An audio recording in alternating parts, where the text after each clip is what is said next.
The following story has been brought to you by StoriesToInspire.org. There's a rabbi I know from Israel who mentioned that there was a girl in his seminary who, after that time in seminary, because people get psyched up when they take that year off in yeshiva or seminary in Israel, they get excited, they get switched on, they're on fire, before they come back to America and our society beats it out of them. But there's that time of elevated spirit, of excited, lofty goals. And she told him that, underneath her bed, she has a suitcase, and in her suitcase is a one set of beautiful Shabbat clothing, so that the second they say Moshiach is here, she could grab the suitcase and run. She'll be able to go and celebrate in Jerusalem with her beautiful suitcase, with her beautiful articles of clothing. And the rabbi said, that's so nice. And he bumped into her years later. And he was trying to make a point, to ask her if she'd managed to keep up that level of excitement, of enthusiasm. And he says, just as a point, what happened to your suitcase? And the girl, who's now a woman, who's now a mother, says, what about my suitcase? I have one under my bed. My husband has one under his bed. Each one of my children have one under their bed. And every year, we update the clothing because the kids are growing.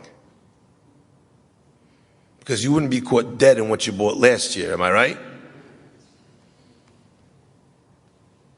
That's what it means when you're taking it seriously.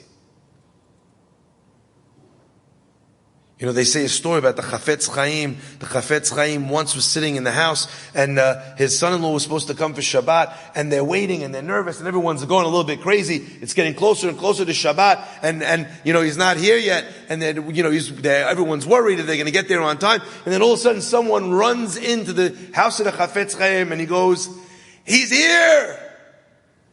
The Chafetz Chaim says, "He's here?" He says, "Yeah." He says, "Where?" He says, they just saw them. He's in town square. He says, "Really? Where's he going?" They're looking at the rabbi like he's nuts. They're like, "What do you mean he's coming here?" His son-in-law is coming to that. "He's coming here." He goes, "To my house?" He goes, "Yeah, he's coming to your house." The Chafetz Chaim now losing his mind. He's running around, fixing things up. He can't believe it. And they're all looking at him like, what's wrong with the rabbi? He's fixing the house for the son-in-law.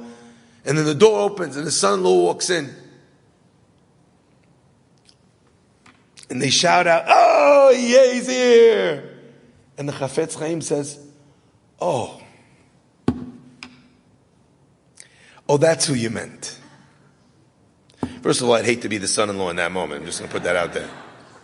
Even if I'm upstaged by Moshiach, you don't want to have that.